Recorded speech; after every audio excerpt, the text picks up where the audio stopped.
Hey y'all, it's your friendly neighborhood panda here, back for the first episode of 2024. Woo! And for the first episode of 2024, we are doing something that is very, very near and dear to my heart. You may not know this, or I may not have mentioned it before, but I actually went to school to be trained as a singer in classical and operatic style. And so this song I grew up with, from a musical family, and then from my training in school, just hearing over and over again. And I've wanted to do it ever since I started this channel, but I wanted to kind of build up some momentum a little bit before I started. Today's song is Nessun Dorma from the opera Turandot, originally, well, maybe not originally sung, but most famously, at least, sung by Luciano Pavarotti, and then covered by Rob Lundquist and Austin Brown of Home Free. Y'all, when I originally heard that they were doing a cover of this song, I was ecstatic and terrified all at the same time, because this is a big song. Specifically because it is so well known, and it was sung by the late great himself, Luciano Pavarotti. It's a tough act to follow. He's absolutely unbeatable. There's no question about that. But it's a tough act to even follow, to do justice.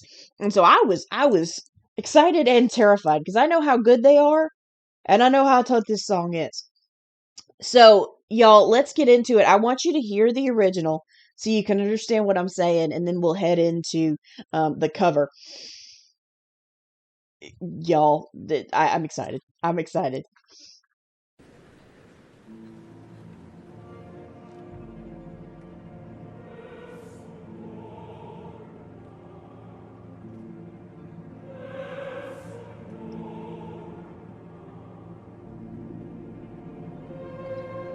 Now, to give you a little bit of premise, obviously this is an opera. It is sung in Italian. And I'd love for you guys to eventually go back and, if you can, look up the translation to the words of this song. But the general gist of it is, I'm going to give you a little bit of a little bit of background.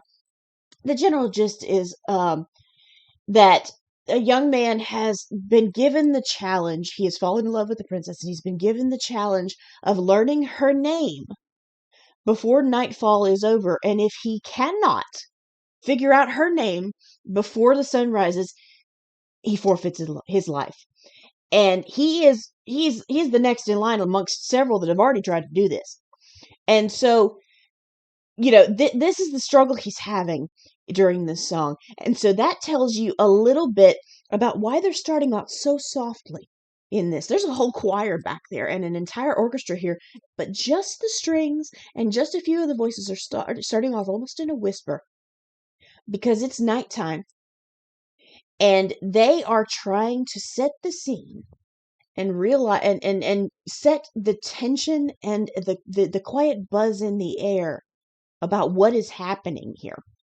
So I wanted to give you a little bit of that background so you can kind of understand what's going on.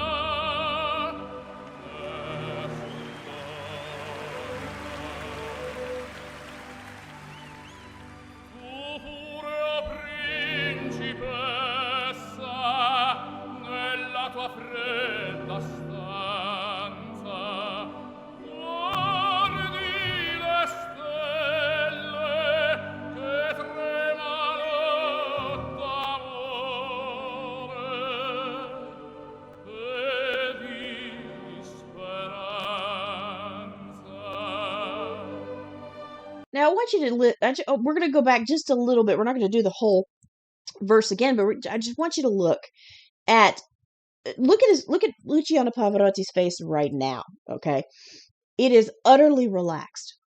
It is utterly relaxed. Now, granted, this man's career spanned decades.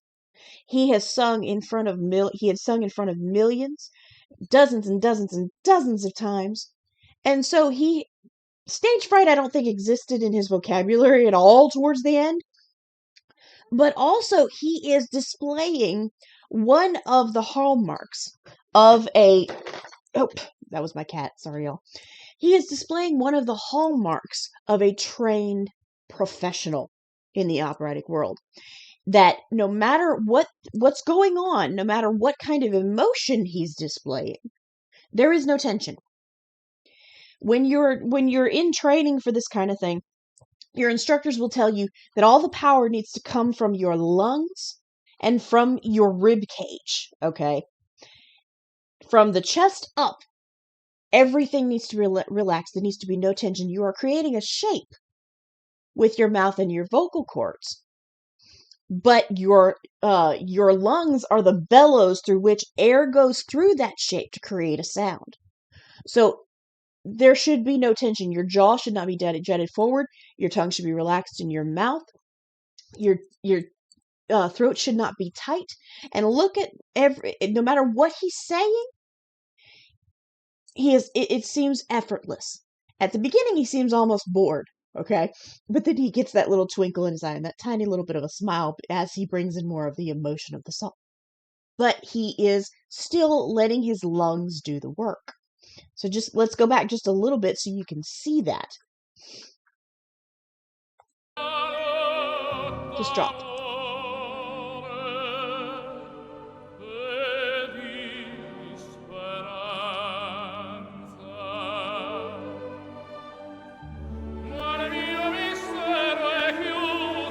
And even there, when the orchestra came in and he started to crescendo just a little bit more to increase the volume and increase the emotion of the song based on what he was saying, his face didn't change. He did not add tension. He added volume, but not tension.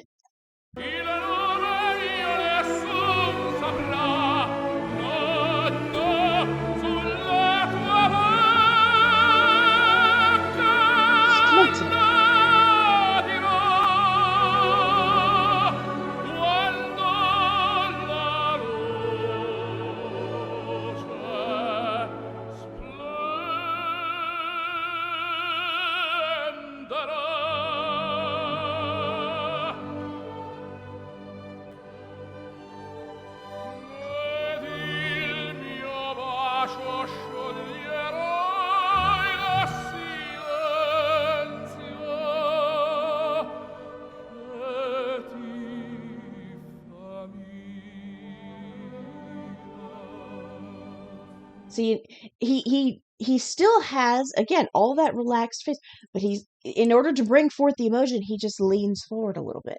He's adding in, he's not on a stage in costume with the sets and all of the other cast around him, but he is still playing the character. He's leaning forward because he's now trying to get you to listen real close, because he's got something to let you know here. He set the scene, and now he's going to let you in on a little secret.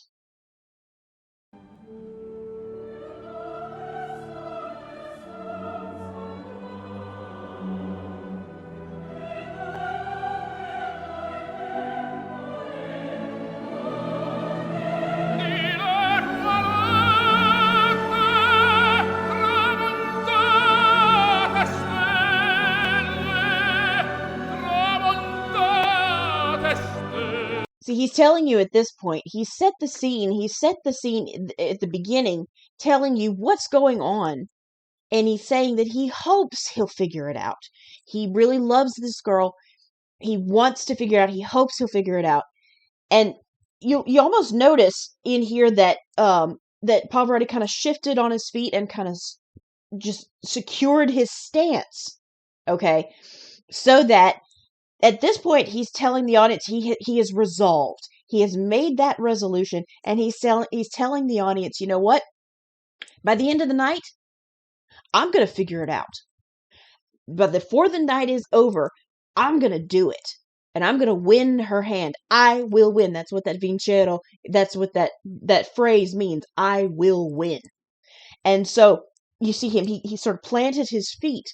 And while, again, he's still relaxed, he is still playing the character, and he has brought forth that level of intensity that this particular verse deserves. It's absolutely incredible.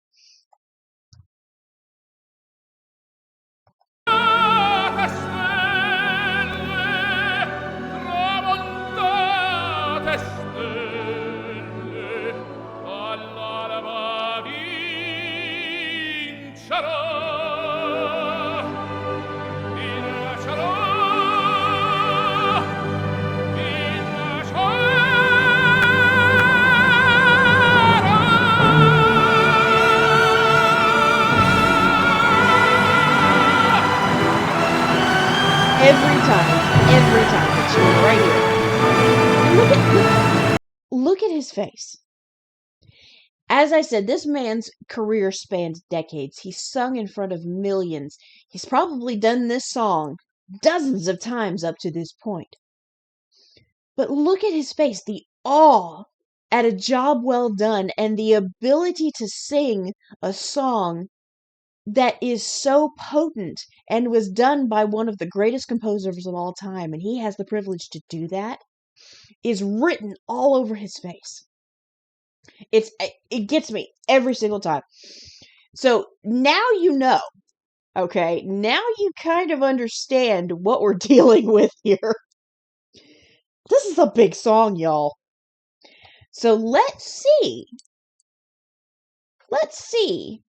how Austin and Rob do it.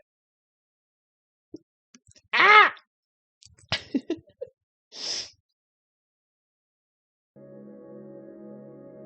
Now they're very country now. They're coming in with the hats and everything. But as two good country boys do, they take their hats off inside. And they leave it behind. That's a good visual. Nessun Dorma, Nessun Dorma. And y'all, this is the moment, when I originally heard this song, this is the moment my jaw dropped to the floor. This I was not expecting, and I don't think anybody else was. Because here was the secret that they let you in on. Rob actually has classical operatic training. It's been a while, but he does. And you can tell, okay, here, you can tell that he does, and you can tell that he melds so well with Austin's his musical theater training. And you wonder, okay, well, if they were trained in such different styles, and then they went all the way over into left field into kind of a country a cappella thing, why are they doing this song? Well, the story goes that they'd heard about Rob's previous training, and Austin wanted him to do this song. But Rob's like, I don't know. And after more persuasion, Rob said, okay, I'll do it. But only if you'll do it with me. And so they did it as a duet, whereas the original is a solo. But they meld so well together. If you've heard any of Peter Barber's, another reactor here on YouTube, if you've ever heard any of his analyses, he uses a term in opera and in singing that is a very good description. It's called Kiaroscuro. It is a light, dark kind of sound that you need when you are singing opera. You need that nice, dark warmth that Rob is displaying here. But then you need that light, bright, pinging forward through the nasal passages sound that Austin is displaying here to reach over an orchestra. Because, as I've said before, an opera, when you're actually performing an opera, you have no amplification. There is no mic. You have to reach over the orchestra there in the orchestra pit to still be heard. So you've got to have that balance. And even though they're doing it as a duet, and they both have very different qualities of sound, they mesh well together so that it brings that balance into one that you wouldn't have expected. And so this is where your jaw drops, because it is so right. It's not perfect, doesn't have to be, but it's so right. Tu pure, o principessa, nella tua fredda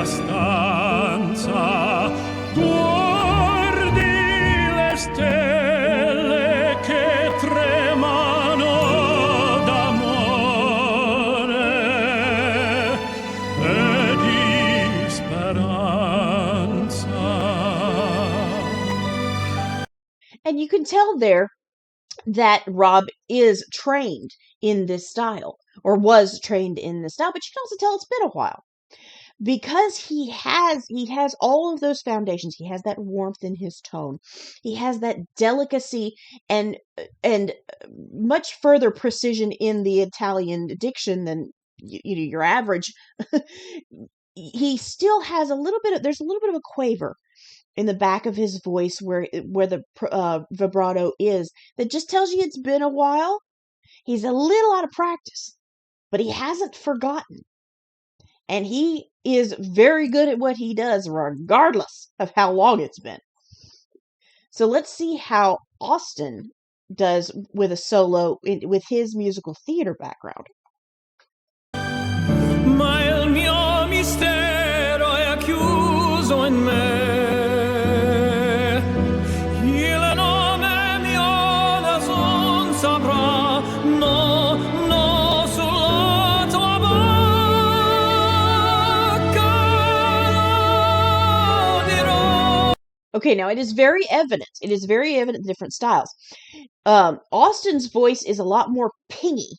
All right, it's a little more nasal, which is a much clearer, and maybe, I guess you could call it kind of a younger sound, but that is more of a musical theater sound that you get. And you can also tell the difference because when he sings and when he pronounces the same language, his mouth does not drop open as much as Rob's does, and so he doesn't give as much space to the vowels. And it doesn't give as much crunch to the consonants.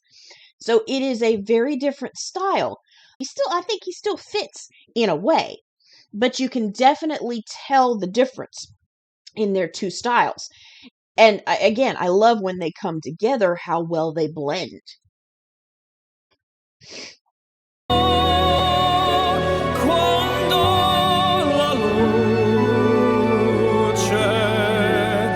There's that little Austin flair.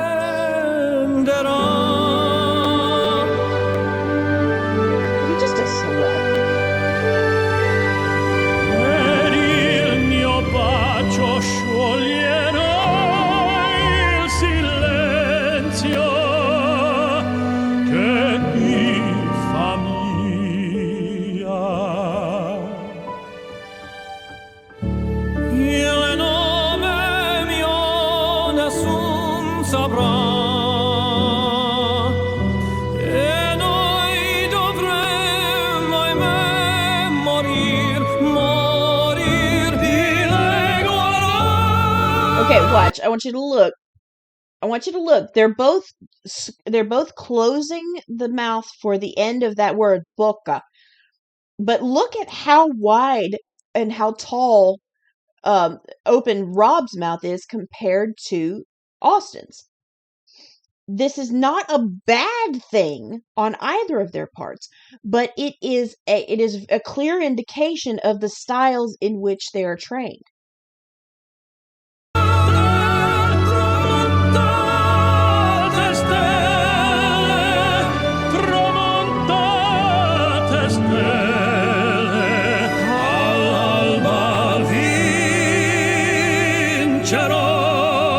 Okay, y'all, here's the moment.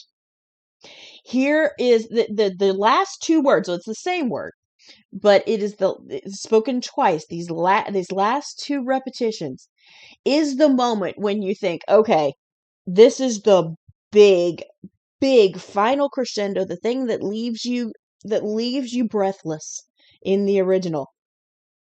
Can they do it? How is this gonna go?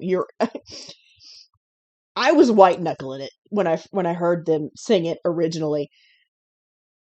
And y'all, I'm not gonna give it away. I'm not gonna give away what actually happens. You just gonna have to listen for yourself.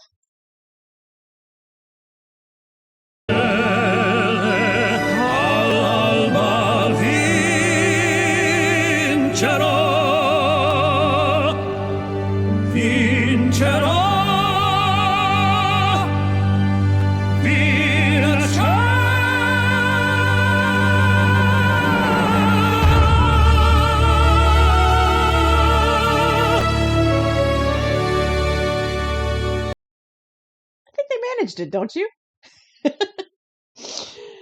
Y'all, I cannot stress just how excited I've been to do this ever since I started this channel, because this song, I grew up listening to it. It is one of those it is one of those watchword songs when you have any kind of classical musical training that you haven't heard it, then you've been living under a rock. But it is such a potent song from an opera that was by one of the greatest composers of all time and sung by one of the greatest opera singers of all time, that it lived up to the hype. Every time I hear it now, even still, I've heard it dozens of times. Every time it still touches a place in me that just leaves me in awe every single time. And so, as I said, when I heard that Austin and Rob were going to do this, I was excited because I know how talented they are. But I was petrified for them because this is a high, high hill to climb. And they did it. They did it. Well, y'all, I am so glad you were here with me to experience this and to help me ring in 2024 with all of the exciting things that are coming up. Watch, because exciting announcements are coming, including a start of few little extras for people who watch the channel. So if you liked what you saw here today, hit the like button. Subscribe maybe, and hit the little notification bell so you know when I post next, because again, like I say, there are things coming and you need to be on the watch for them. But in the meantime, have a good day, night, evening, morning, whichever time zone you're in, and I'll see you in the next one.